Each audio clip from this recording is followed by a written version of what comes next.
school years, kind of your first love. You're just kind of like that girl that captivated you, maybe that guy. Well, for me, it was 7th grade year. I remember her name was Jamie Cunningham, and she was this blonde cheerleader and just captivated me. And so I was kind of new to the school, figuring things out. And so every Friday night, we had this awesome, it was like rock and roll bowling at Highline Lanes. And so I'm like, God, this is my chance. I get to continue to pursue after this girl. So I invite her out. I'm like, Jamie, you need to come out with me and the boys, and we're going to hit up rock and roll bowling tonight. And so she's like, oh yeah, that'd be fun. I'm going to do that. And so I was like, I'm in. All I desired was to be with this girl. Like, nobody else mattered. Nothing else I could care about was this girl. And so we're there at rock and roll bowling Friday night, and I'm looking all suave. I can relate to Nick here because I had the Jinko cords that were tan, and something that are huge with the 22-inch legs that were just massive, and the back pockets that went all the way down to the back of your knee.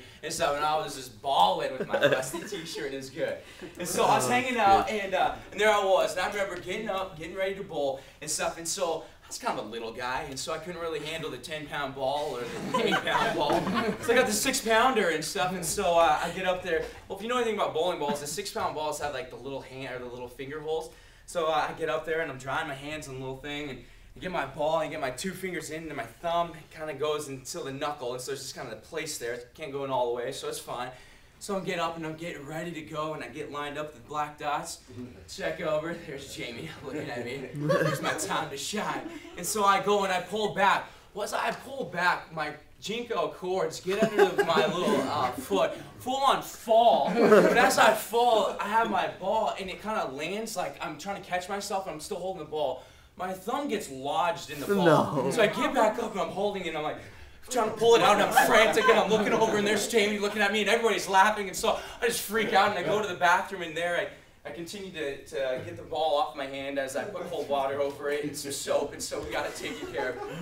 But what I want to talk about today is desire. All I wanted was Jamie's attention. I desired to have her just to be like, Ryan's the man, he's so cool. Because if I had Jamie, then I'd be able to have some kind of status or some kind of, you know, I'd be cool, I'd be in and stuff. And so a lot of us, we have several different desires, whether it's to be popular, whether it is to be known or to be liked, or desires for that Krispy Kreme donut as it comes off the conveyor belt, or for coffee every morning, or the desire to be loved, or whatever it might be. Well, I want us to look this morning. We're going to jump into a text in 1 Peter 2:2. And this is what it says. Here's Peter. He's talking to a group of believers and stuff, so very much like us here. And this is what it says. Therefore, rid yourself of all malice and all deceit, hypocrisy, envy, and slander of every kind.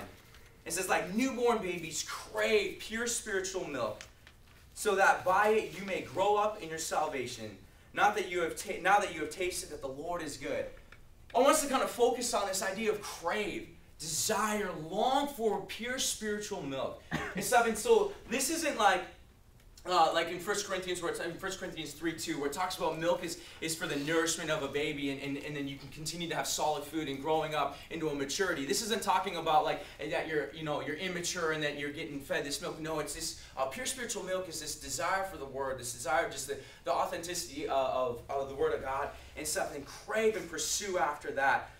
And so I want to look at 3 different people in the New Testament that kind of what their desires were, and to see that shift take place and stuff. And Marissa, I think, did a great job. And as we looked at the woman at the well, where she kind of shared a lot about what took place there. But in John 4:11 through 26, here I'm just going to give a quick synopsis. We have the woman at the well that's kind of hanging out and stuff. And so her desire that day was like any other, just kind of cruising before she interacted with Jesus. And so she was all about guys. She was all about these men that she was sleeping with. There's probably some void in her life that she's filling with these relationships, whether it was physical or an emotional void that was there. And so she's just going about. Well, then she has this encounter with Jesus where he comes on the scene and he's like, woman, I know what's going on. He reads her mail and he's like, lays it all out. And he said, I got something more for you.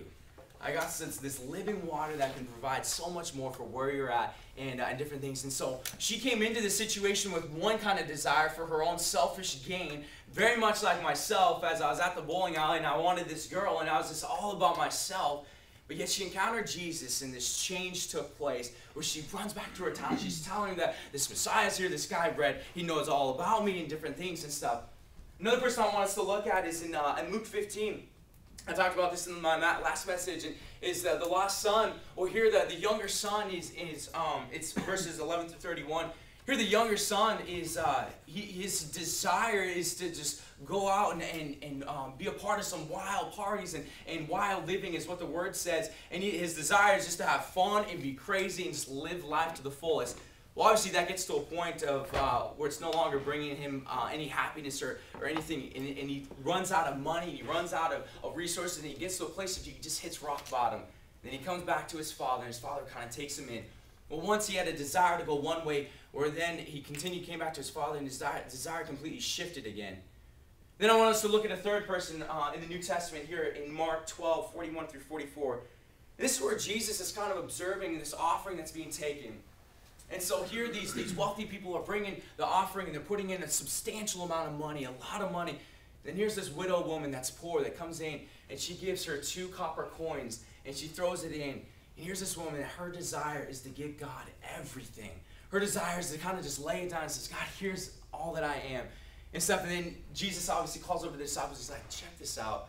This is really a love that a woman has for me and stuff. And so why I share all this, I think that so many of us, even in the context of where we're at here at Northwest University, where we're at here, in our churches, that week in, week out, that we go to church services. We have chapel 3 times a week. We got Pursuit on Monday nights. We have our Wednesday night services, our small groups that we're a part of, our Sunday morning gatherings that we're all, interacting with.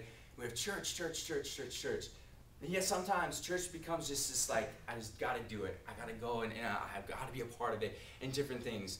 Well, I remember the moment when I just kind of encountered God. I remember the moment that it no longer was just a relationship of just kind of doing and going about the grinding, and it wasn't just anymore of like, man, I have to pray because that's what my pastor tells me, and I have to read my Bible because that's on the checklist to do, and that makes me a good Christian. And there was a moment, it was about 4 years ago, I was back in Montana, and a friend of mine, she invited me out. She's a part of the crossing team from here, from Northwest and stuff. And so it was a team that was sent out, and we're in Montana, and she was on the team. Her name is Carrie, and she's like, Ryan, you need to come out to the service and bring your family and stuff. And I'm like, okay, yeah, I can do that.